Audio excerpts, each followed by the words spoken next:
Hello मेरे प्यारे बच्चों, आज हम कर रहे हैं class 8 science chapter number 2 micro organisms friend and four.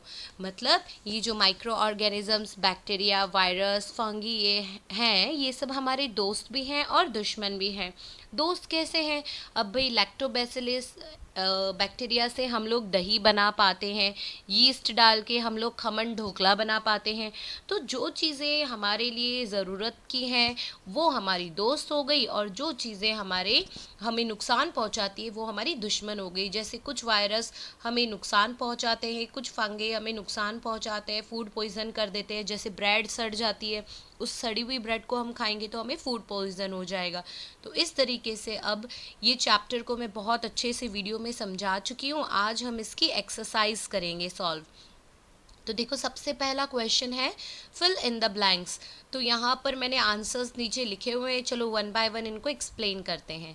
Micro organisms can be seen with the help of a microscope. Micro organisms, micro मतलब बहुत छोटे छोटे ऑर्गेनिजम्स।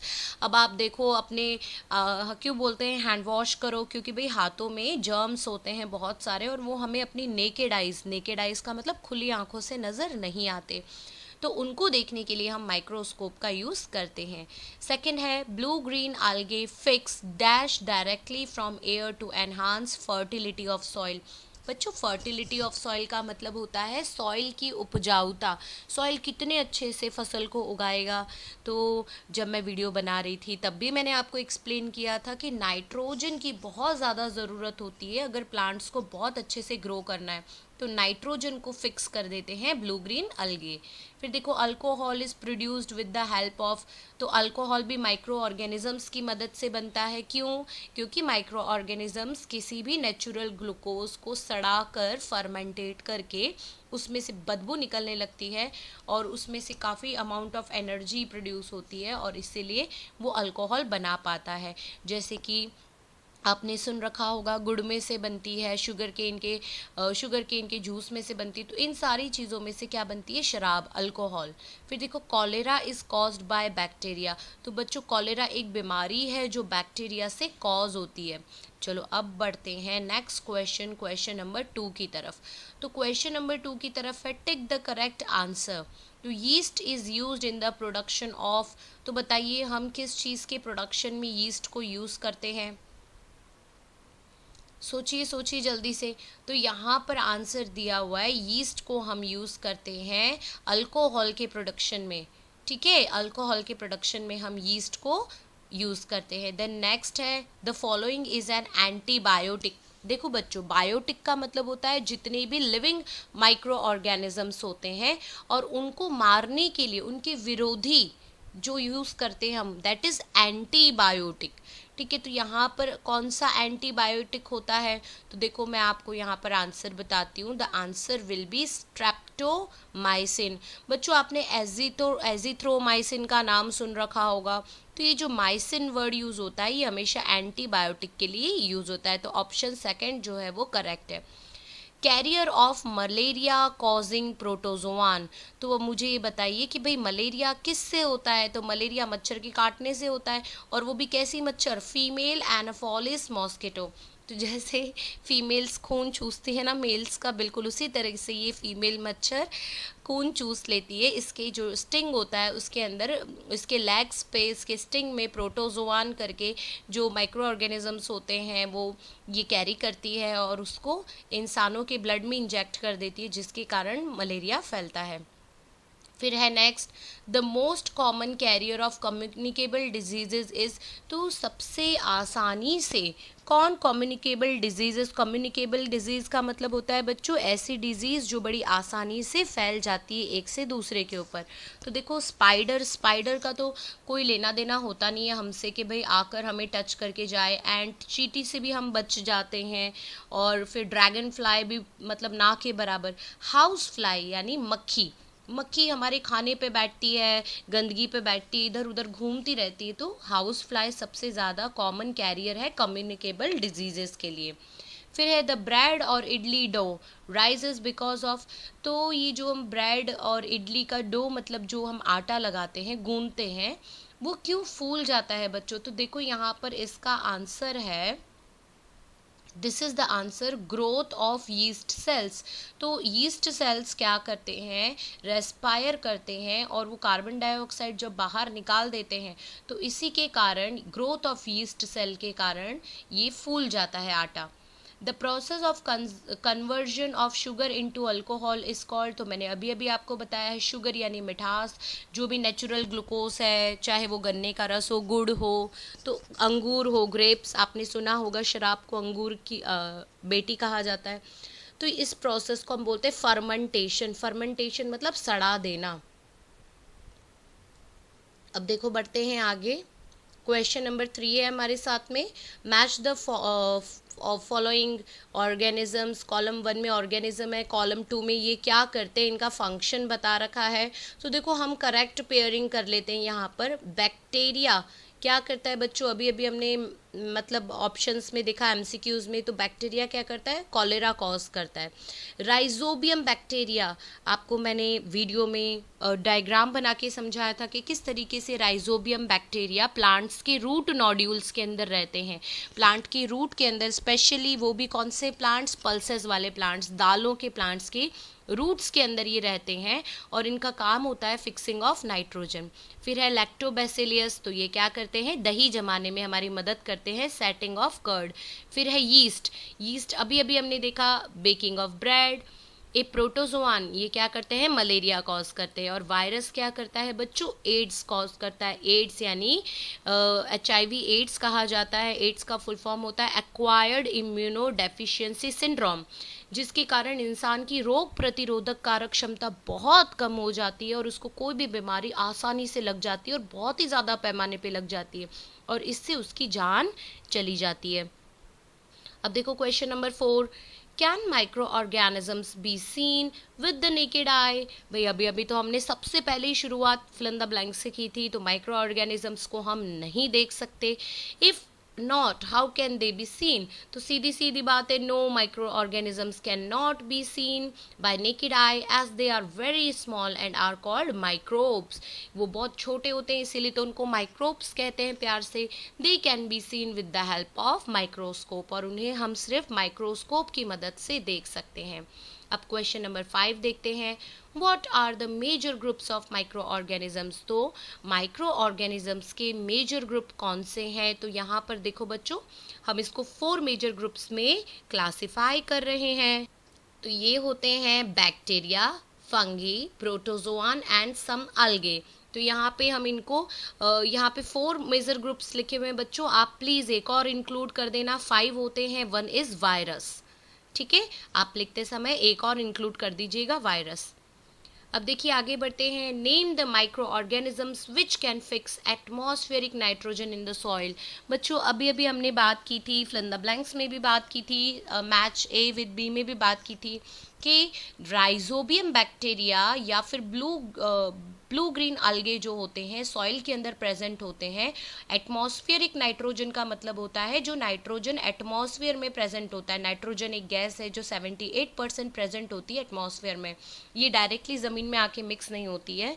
तो ये राइजोबियम और ब्लू ग्रीन अलगे क्या करते हैं, इसको एटमॉस्फेयर में से लेते हैं, इसको कन्वर्ट करते हैं यूजेबल नाइट्रोजीनियस कंपाउंड के अंदर। यूजेबल नाइट्रोजीनियस कंपाउंड का मतलब खाद होता है, which are used by plants for synthesis of plant protein and other compounds। और इससे क्या होता है, प्लांट के अंदर जो भी सिंथेसिस मतलब बनाना, प्रोटीन को बनाने के लिए जो भी चीज़ों की ज़रूरत पड़ती है उसको इसमें कन्वर्ट कर देता है उस कंपाउंड में। अब बात कर रहे हैं, write 10 lines on the usefulness of microorganisms in our life. तो बच्चों ये आप अपने हिसाब से भी लिख सकते हो। देखो मैंने यहाँ पे मोस्ट इंपॉर्टेंट पॉइंट्स लिखे हुए हैं। Micro organisms are too small to be seen through naked eyes. Microorganisms बहुत ही छोटे होते हैं जिनको हम नेकेड आइज यानी खुली आंखों से देख नहीं सकते। However they are vital to plants and environment. बड़ी नेसेसरी चीज़ है प्लांट्स के लिए, एनवायरमेंट के लिए। देखो इंपॉर्टेंस ऑफ माइक्रो ऑर्गेनिज्म देख लेते हैं। They are used in wine making. Wine making यानी शराब बनाने के लिए कौन सी प्रोसेस से बनाते हैं, फर्मेंटेशन। किसी भी ग्लूकोज वाली मीठी चीज़ों को सड़ाकर और उससे वाइन बनती है।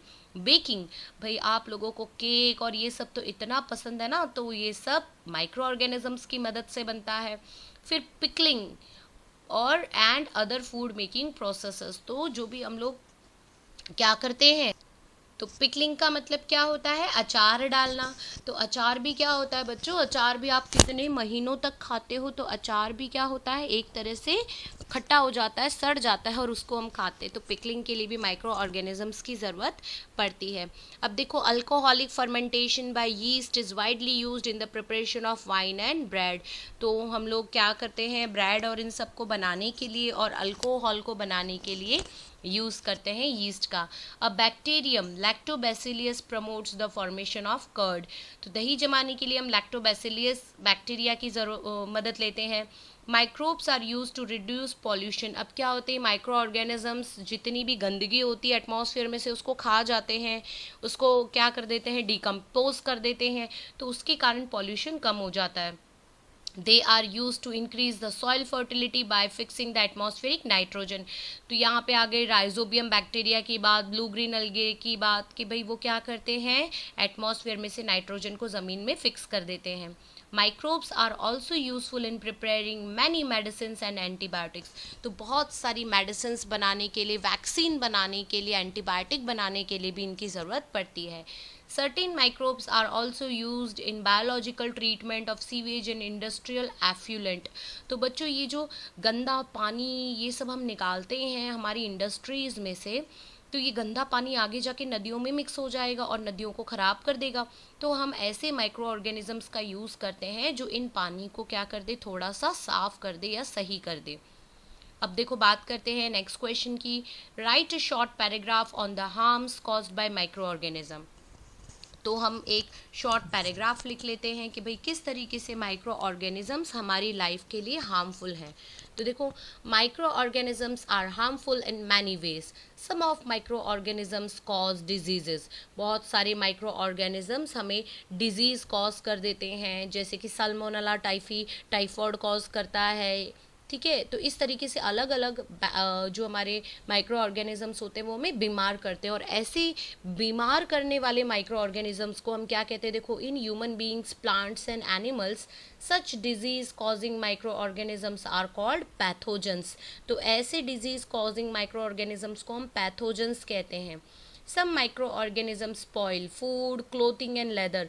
बहुत सारे माइक्रो ऑर्गेनिजम्स तो ऐसे होते हैं जो हमारे लेदर को खा जाते हैं, हमारे कपड़ों को ख़राब कर देते हैं और फूड को ख़राब कर देते हैं। Some of the common diseases affecting humans are cholera, common cold, chicken pox and tuberculosis, TB.